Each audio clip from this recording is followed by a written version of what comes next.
Salut à toi, c'est Osadziwa et on se retrouve aujourd'hui pour découvrir ensemble un nouveau dinosaure. C'est parti!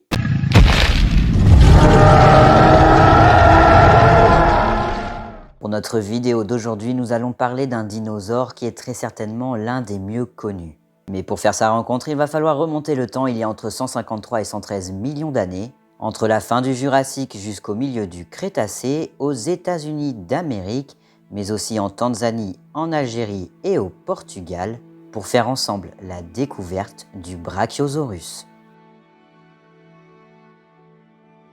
Notre cher ami immensément grand, dont le nom signifie lézard à bras, a été découvert en 1900 aux États-Unis et plus précisément à l'ouest du Colorado.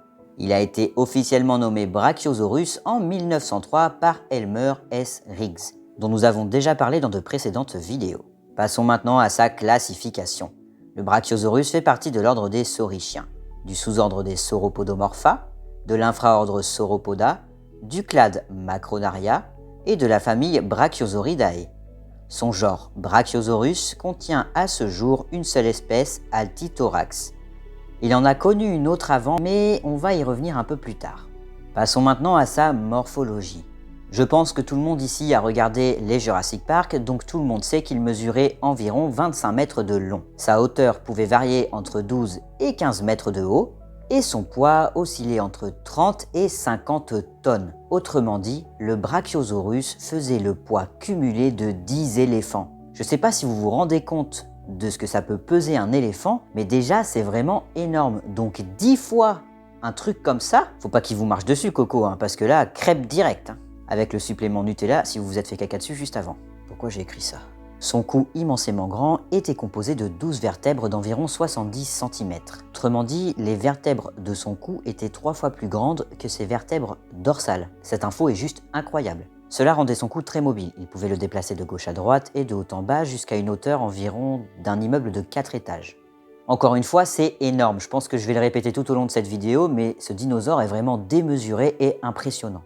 Vous l'aurez compris, son cou était donc très mobile. Il pouvait aussi bien se repaître de fougères au ras du sol que d'aller chercher sa nourriture jusqu'à la cime des arbres. D'autant plus que s'il se mettait sur ses pattes arrière pour aller chercher encore plus haut, je vous laisse imaginer la taille du mastodonte. Et bien pourtant, ce cou a semé un petit peu la discorde au sein du panel paléontologique. Pourquoi? Eh bien tout simplement parce que certains, contrairement à ce qu'on peut voir par exemple dans Jurassic Park, pensent que le brachiosaure ne tenait pas son cou au-dessus de ses épaules comme une girafe, mais qu'il était plutôt baissé et qu'il ne pouvait justement pas le redresser au-dessus de ses épaules. En gros, si le brachiosaure avait la tête comme on peut le voir dans Jurassic Park, donc c'est-à-dire vraiment en l'air comme une girafe, eh bien il aurait fallu que sa pression sanguine soit vraiment très élevée pour pouvoir envoyer le sang jusqu'à son cerveau, qui clairement était hyper haut perché. Mais forcément, si on doute là-dessus, il peut convenir de se demander du coup pourquoi est-ce qu'il avait un long cou comme les autres sauropodes. Aujourd'hui, beaucoup pensent qu'il est bel et bien représenté tel qu'on le connaît, c'est-à-dire un peu comme une girafe. Ce qui lui permettait d'ailleurs principalement d'atteindre de la végétation inaccessible à beaucoup d'autres herbivores, comme par exemple l'Edmontosaurus. Il n'était pas très grand comparé à lui, donc lui, il n'a pas le choix de se nourrir de végétaux qui sont au sol, ou en tout cas pas très haut dans les arbres. Eh bien le brachiosaure, lui, avait accès à énormément de végétation. Passons maintenant à sa tête qui était très épaisse en forme de dôme et avec un museau très large et plat. D'ailleurs, si vous regardez bien, comparé à son énorme corps, sa tête est un petit peu ridicule parce qu'elle paraît vraiment minuscule.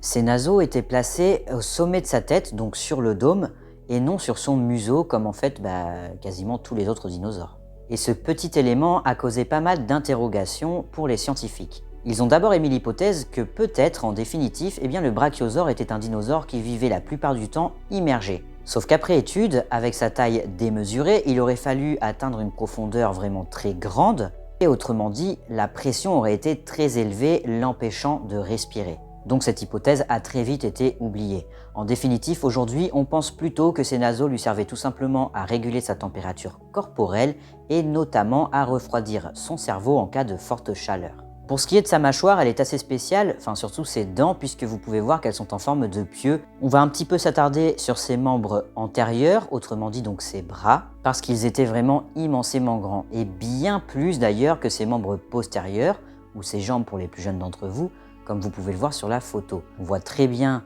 même sur les ossements, que ses membres postérieurs sont beaucoup plus bas que ses membres antérieurs. Et bien cela est dû principalement à un humérus, donc l'os supérieur du bras, qui est immensément grand. Et c'est d'ailleurs à cause de cela, ou plutôt grâce à cela, que son nom lui a été donné, le nom lézard à bras. Pour ce qui est de la façon dont il vivait, en fait les paléontologues pensent que comme quasiment tous les herbivores, ils vivaient en troupeau. Donc les plus vieux, ou en tout cas les spécimens adultes, protégeaient les plus jeunes des grands théropodes. En gros des carnivores quoi.